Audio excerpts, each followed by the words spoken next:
चमत्कार। एक बार एक गांव में एक साधु रहता था।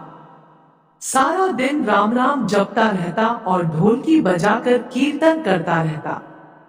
उसकी कुटिया के पास जिस व्यक्ति का घर था, वह उससे बहुत परेशान था। एक दिन वह व्यक्ति गुस्से में उस साधु की कुटिया में चला गया और कहने लगा कि तुम क्या दिन रात राम राम रटे रहते हो? तुम्हें तो कोई काम धंधा नहीं है।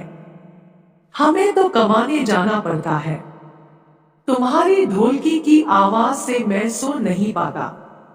साधु कहने लगा, तुम भी मेरे साथ राम राम जप के देखो, तब तुम्हें पता चलेगा कितना आनंद आता है। वह व्यक्ति ने थोड़ा खींचकर कहा, अगर मैं तुम्हारे साथ राम राम जपता हूँ तो क्या तुम्हारा राम मुझे खाने के लिए रोटी देगा? साधु कहने लगा कि मुझे तो राम नाम की लगन लगी है, मुझे तो राम जी की कृपा से हर रोज भोजन मिल ही जाता है। तुम भी राम राम जप के देख लो, मुझे भरोसा है भगवान तुझे खाने को जरूर देगा। वह आदमी उस साधु को चुनौती देता है कि मैं तुम्हारे साथ आज राम राम का भजन करता हूँ। अगर तुम्हारे राम ने आज मुझे रोटी खिला दी तो सारी उम्र राम की भक्ति में लगा दूंगा।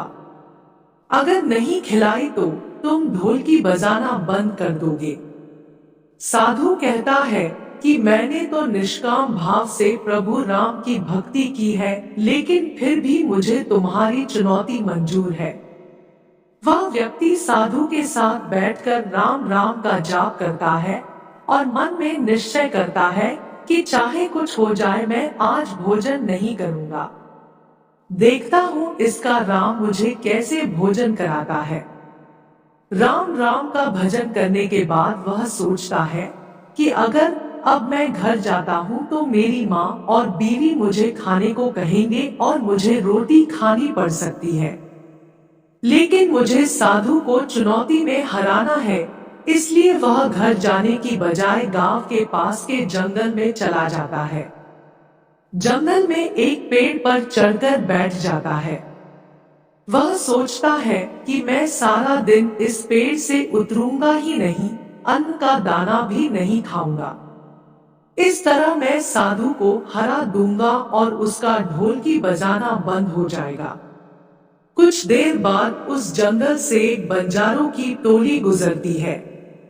उन्हें भूख लगी होती है तो बंजारों का सरदार कहता है कि आग जलाकर यहीं पर खाना बना लो। अब खाना खाकर ही आगे बढ़ेंगे। खाना बनकर तैयार हो जाता है। बंजारे खाना खाने ही वाले होते हैं कि इतनी देर में बंजारों को सूचना मिलती है कि पीछे से डाकू आ रहे हैं।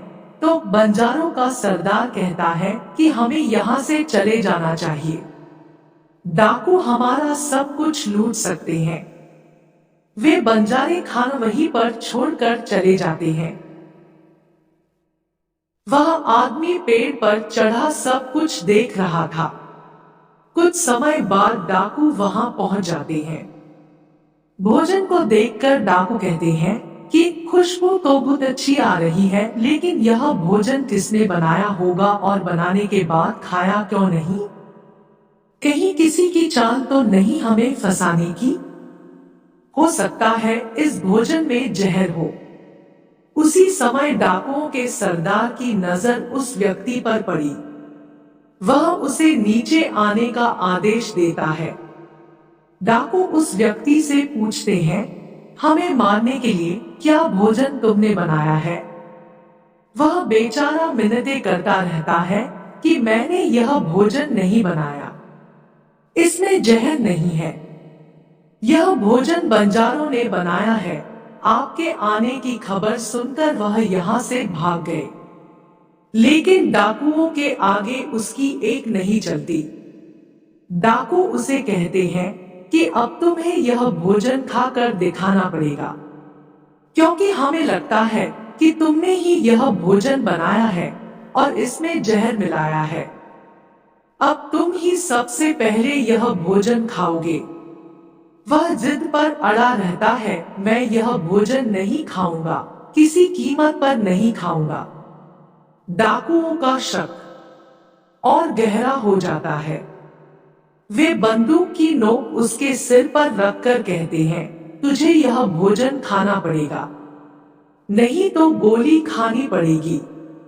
वह व्यक्ति डर के मारे भोजन कर रहा था और साधु को याद करते करते आंसू उसकी आंखों से बह रहे थे। उसने कहा था कि मेरा निश्चय है कि राम नाम जप लेगा तो राम तुझे भोजन भी देंगे। उसके भोजन करने के बाद डाकुओं ने उसे छोड़ दिया। अब उसे विश्वास हो गया कि बंजारों को और डाकुओं को राम जी ने ही भेजा था। वह सीधा साधु की कुटिया में चला गया और जाकर उनके चरणों में प्रणाम किया और उन्हें सारा वृतांत सुनाया। अब उस साधु से भी ज्यादा उसे राम नाम की लगन लग गई। उसने अपना पूरा जीवन राम जी को समर्पित कर दिया।